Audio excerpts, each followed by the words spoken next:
today on Divorce Court. I want Shelita to know that I'm a changed man, that I'm not cheating anymore. I'm strictly here for her. I'm willing to show her and get back on the right track. I really want to save our marriage.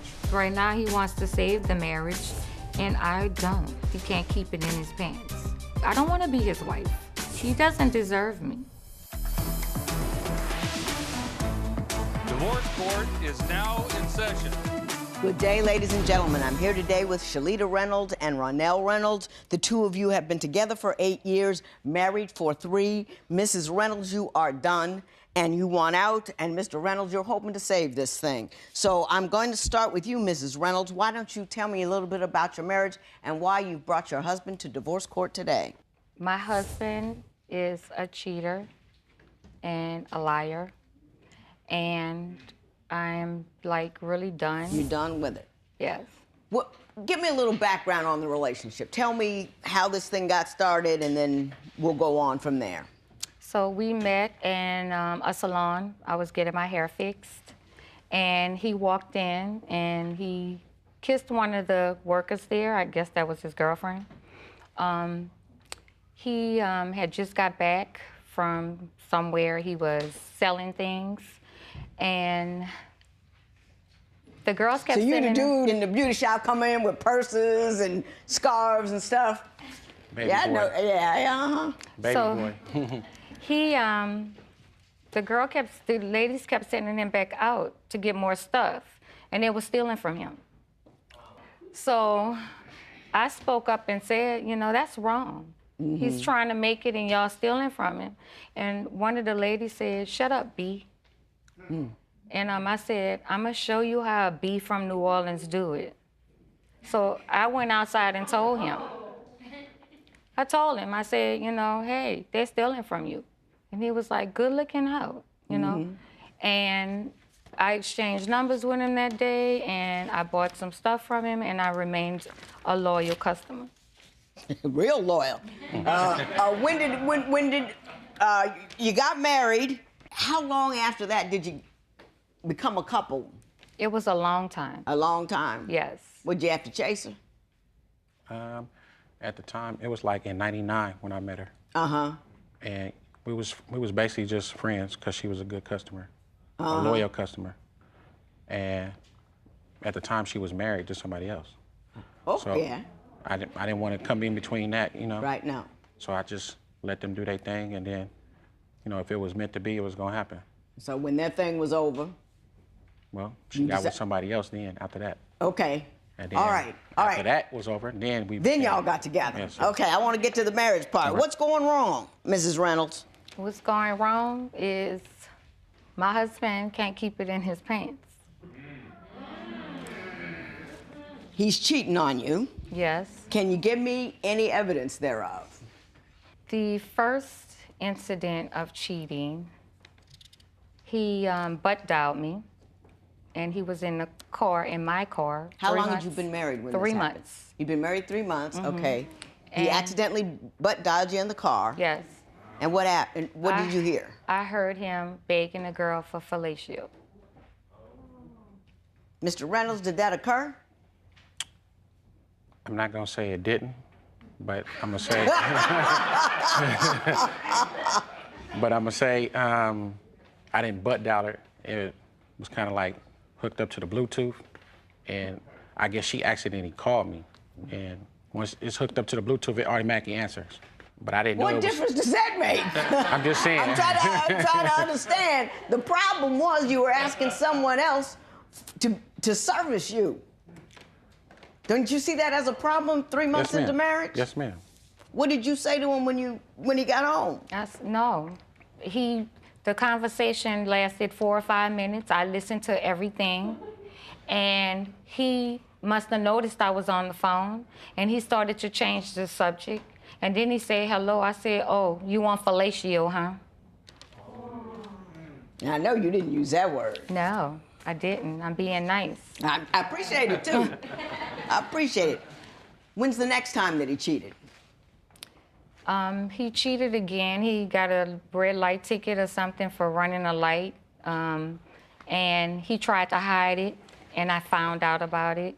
There was a person in the picture with their face blurted out. And he tried to tell me that that wasn't a person, like I'm dumb, you know.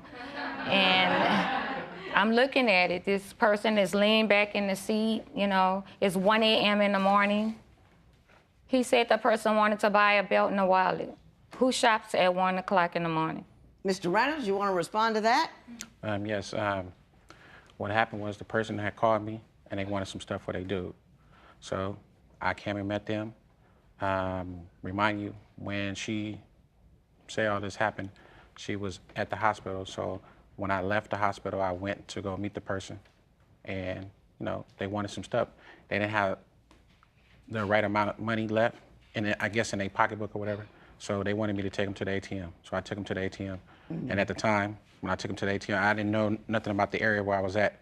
And you got the ticket. Yes, yes. Okay. No. Any other incidents you want to tell me about? This incident, he forwarded the house phone to his cell phone so I can think he was at home.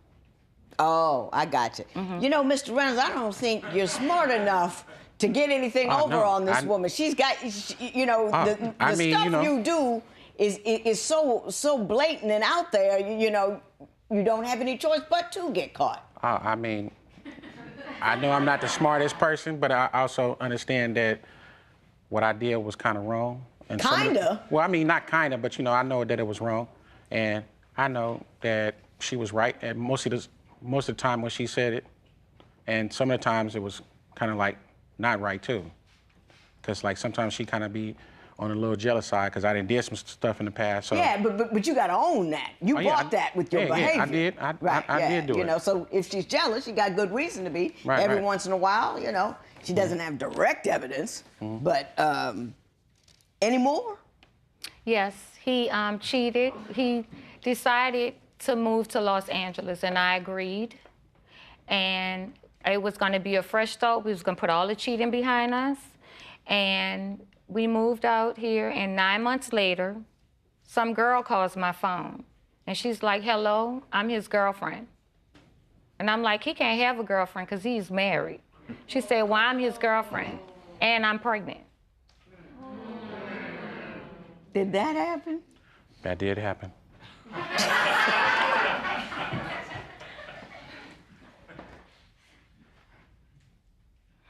You've been putting up with this for 3 years, Yes, but no longer. no longer. I understand, too, that the two of you have some issues about your son. Yes. Is that right? So I want to switch topics now, because it's pretty clear what that situation is about, and talk about why you two have issues about your son. I'm thinking to myself, okay, they're only gonna be here for maybe 6 months. You invited him there. I invited them there. She didn't want them there. Then they Once come they there. got there, now you want them out, and she wants them to stay. Exactly. But I explained to him, once they get here, they're not leaving till they get on his feet. He agreed. Like he agrees to so many things and then goes back on his word.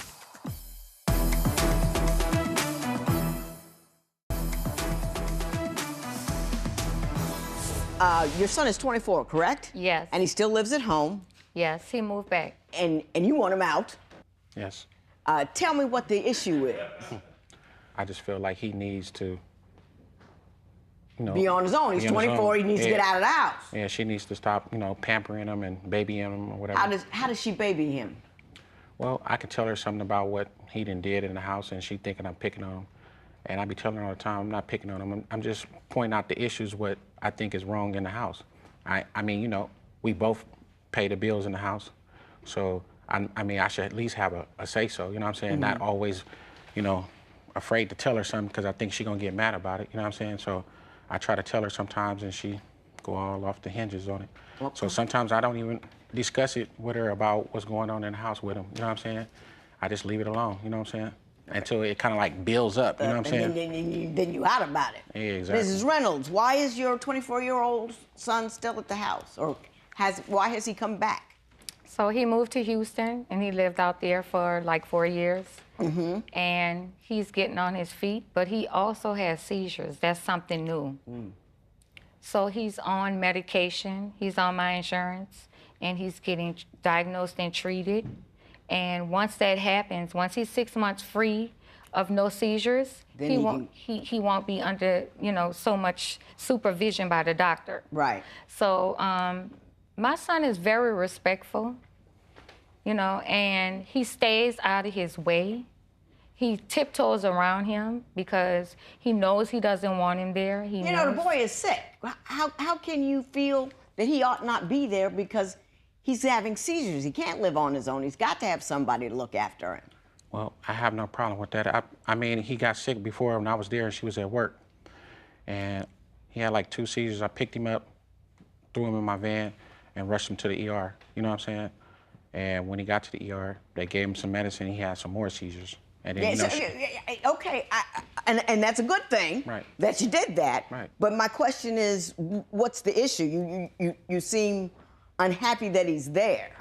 I think he wants me to himself. He don't want nobody there. It's not even that. I think when they first got there, because when he first came, he didn't just come by himself. He came with his girlfriend too. So when they first came, it was kind of like, I'm thinking to myself, okay, they're only gonna be here for maybe 6 months. Maybe a little bit longer. You invited them there. Yeah, but at the same time, you didn't want them there either. I didn't. So it's like a catch-22. You know what I'm saying? I invited them there. She didn't want them there. And then once they got there, now you want them out, and she wants them to stay. Exactly. But I explained to him, once they get here, they're not leaving till they get on his feet. He agreed. Like he agrees to so many things and then goes back on his word. When it becomes inconvenient for him.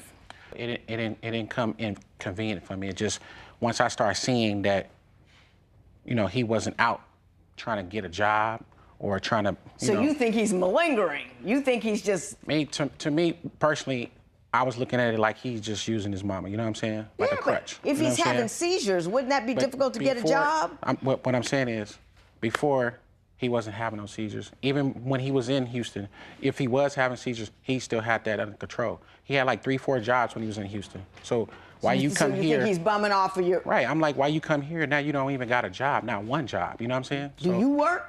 No, I don't work, but I still go out there and make sure we get money for the house. I'm his mama, I'm his hostage, I'm the maid, I'm the cook, I'm the booty giver. Come on, do something. What do you do for her? I go make sure that the bills is paid.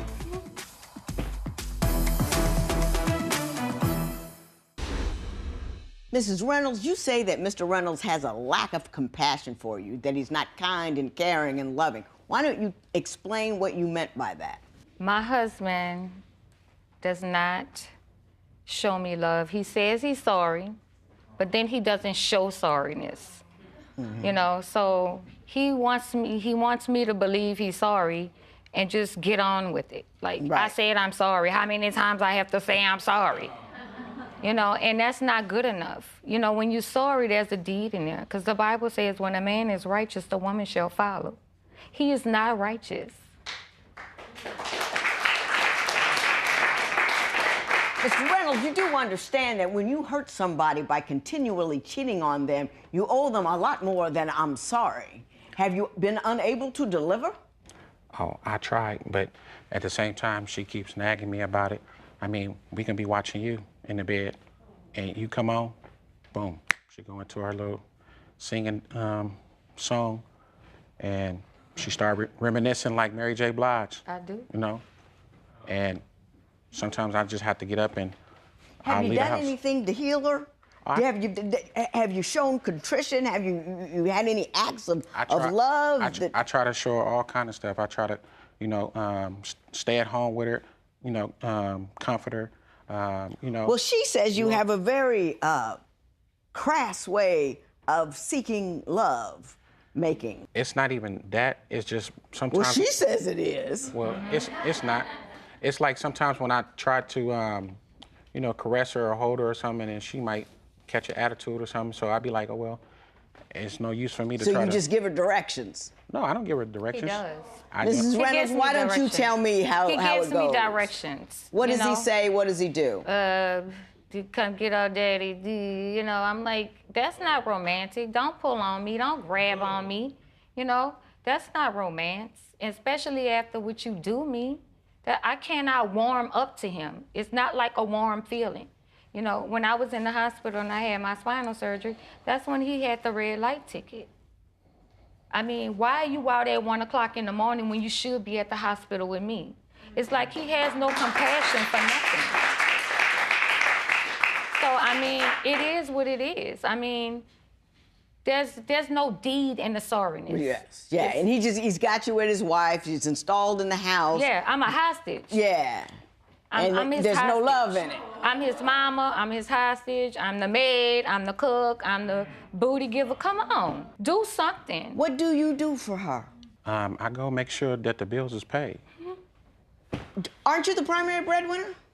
I have a job, and my job takes out retirement. It takes out insurance in case something happens to him. He's on my insurance, everything. So my job is the primary source Of income. Yes, it's what. Do you provable. cook and clean around the house and she's the primary source of income? It's been many a times where she was at work and I pull out the grill, I put some ribs, some chicken, links, all kinds of stuff. There's been many a times, or is that the 3 constant times. state of affairs? 3 times. Because if one person's out working, the one at home has to put out a meal every night. I don't be at home all the time. That's the whole thing about it. So if I am at home, I'll do what I can for her. You know what I'm saying? I'll do what I can. That means you're not doing much at all. Mm-hmm. Well, I mean, you know. No. It's not a problem.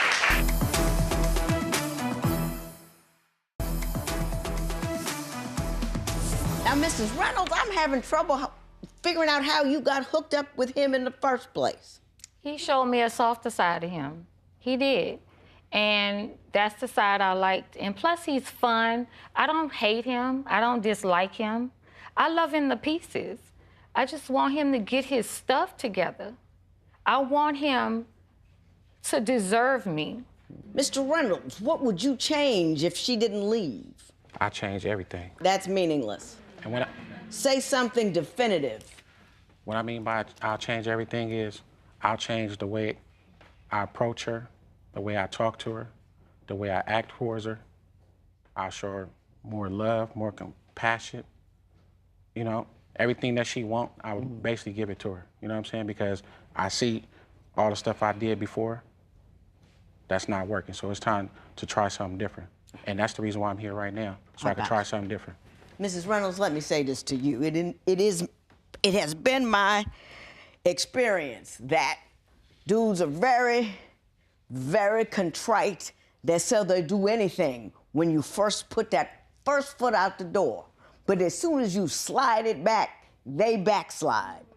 If I were you, I would keep it moving. You've got a job. You're the stable one. Move on, step on. He's hurt you enough. Maybe one day when he grows a heart, maybe one day when he becomes a better person, maybe one day when he can think of other people before himself, he might be able to crawl to you and beg for you and jump through some hoops for you. But until he does that, I wouldn't have any holler for him at all. Step forward, step on, and this matter is adjourned.